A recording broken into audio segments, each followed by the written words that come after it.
Okay, first off, I want to apologize. My computer busted last week. I'm not going to get it back until Tuesday. The computer I'm using right now is a piece of crap. It's going to take forever to upload, so I'm going to do this video as quick as possible. So let's get right into it. UFC 87, probably my favorite UFC of the year thus far. Amazing card top to bottom. 3 separate fights I would throw in as contenders for Fight of the Night. I'm not sure which fight won Fight of the Night, but there were 3 that I would throw in there as contenders, which tells you how great this card was. One of those, of course, should have been Submission of the Night as well. We'll get right into that one. Jason McDonald versus Demian Maia. Amazing fight. Jason McDonald, I would have thought that he would be completely outclassed on the ground. I couldn't have been more wrong about that. Jason McDonald not only was avoiding submissions, but he was attempting his own submissions against one of the most brilliant BJJ practitioners in the world. And Demian Maia had dominant positions, had deep submission attempts, and McDonald was fighting him off and coming back with his own submission attempts. Amazing back and forth fight. Round 1, definitely contender for round of the year. I mean, that was just amazing. What I really liked about this is it was primarily a ground fight, grappling that did not get booed. There's a lot of ignorance with fans these days. When a fight stays on the ground for too long, they start booing, and they did not do this. And you know, that shows the growth of the modern day MMA fan, which is a very good thing. So yeah, definitely great fight, definitely submission of the night. If you know, right up there for Fight of the Night as well, and definitely round 1 contender for round of the year. Let's move right along. Kenny Florian versus Roger Huerta. You know, I originally picked Roger Huerta to win, and as soon as I posted my video, I kind of kicked myself in the butt for doing that. You know, not only because I was buying into the Roger Huerta hype a little bit too much, but Kenny Florian's one of my favorite fighters as well, and I went against him. So, kicked myself in the butt for that. But Roger Huerta, you know, there's a few guys on this card who, in losing, they didn't look bad. Huerta's one of them. Jason McDonald's one of them, and John Fitch is the other one. They didn't look bad in defeat. I'll get to John Fitch later, but Roger Huerta, you know, Kenny Florian, when's the last time he won a fight by decision? Never. He never won a fight by decision before.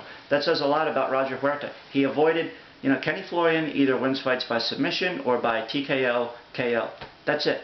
He does not win by decision. The fact that Roger Huerta went to a decision shows you a lot about Roger Huerta. He was caught in some dangerous positions. I know points Kenny Florian had full mount, had his back. Roger Huerta weathered all the storms, especially the 3rd round. In between the 2nd and 3rd round, Florian's corner told him to pick up the pace, to attack. And he came out like someone lit a fire under his ass. He came out in the 3rd round like faster than some guys come out in the 1st round. Florian was just an animal in that 3rd round. Huerta weathered the storm and did not get submitted, did not get knocked out. And that, you know, he's got a really bright future, that guy. And Florian, that definitely takes him one step closer to the belt, to a title shot. And you know, I don't really think I want to go against Florian again, but you know, his next fight might be against BJ Penn. So, or I don't know. Anyway, let's move on. Who's next? I think it was Rob Emerson. Screw him. Brock Lesnar versus Heath Herring. Oh my God. Brock Lesnar is a monster. A monster. 100% improvement since his last fight. You know, he came out with a flying knee. You know, he did exactly what Herring said he thought he was going to do. He came out and attacked viciously, and Herring should have been expecting it, but he wasn't.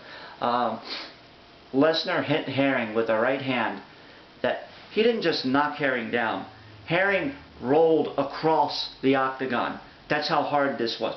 Brock Lesnar is a serious, serious monster. He is going to be a serious threat. Definitely showed where he can improve. I mean, at least 12 or 13 minutes of this fight was with Heath Herring on the ground in a fetal position and Brock Lesnar on his back. Never put his hooks in. Just kind of rode the storm, rode the wave when Heath Herring tried to escape, which was very little. You know, Heath Herring got on the ground and just cowered like a little girl. I mean, and you could tell when Lesnar was on top of him, hitting him with these short shots to the side of the face, and you could just see the impact. You could see the impact. It was brutal. Brutal. Lesnar is a monster. He is going to be a serious threat. When he gets... I don't know who you would even put him up against. I mean, you're either going to have to put him up against someone, you know, to really test him. You know, unless you want every one of his fights to go like this. If you really want to test him, you're going to have to put him up against someone who has a really good ground game. Or someone who is extremely well on the feet. Because Lesnar, unless you can take what he's dishing out on the ground, and unless you have a really good ground game of your own, you're not going to be able to take that. And, you know, I'm surprised. I mean, I know it's really hard to finish Heath Herring, but I'm surprised that Lesnar didn't do it. Just look at Heath Herring's face after that fight. Oh my God. Lesnar is a monster, and he marks a huge, huge threat to this division, to this heavyweight division. So let's move right on. John Fitch, George St. Pierre. Again, another contender for fight of the night. And again, how often does GSP win by decision? 5-round decision, never. Never won a 5-round decision.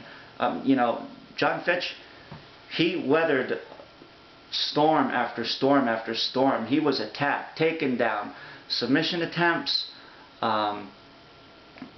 brutal ground and pound, brutal. He was hit so many times with combinations on the feet, brutal combinations that I swear there was at least 5 separate times where I thought he was going to get knocked out. And he weathered every storm.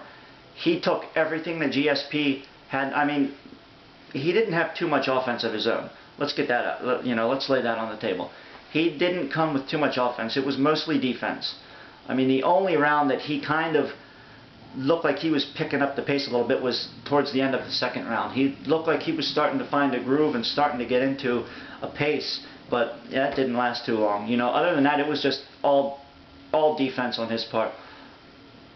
And, you know, it says a lot about a guy when GSP is attacking you for 25 minutes and cannot finish you off. That says a lot for a guy. So, you know, he looks good in defeat, but I don't see anyone beating GSP for a long while. You know, if BJ Penn moves up, you know, it's going to be a good fight, but I don't see BJ Penn finishing him off. As for John Fitch, where does he go from here? I don't know. He's going to have another couple of fights and he'll get another shot, I guess, but I don't see him doing anything with GSP at the moment. So, you know, it's going to be interesting to see what happens with both guys, what happens, you know, considering the BJ Penn wants a shot at the title. So, yeah, we'll see. Other than that, you know, I'm going to end this.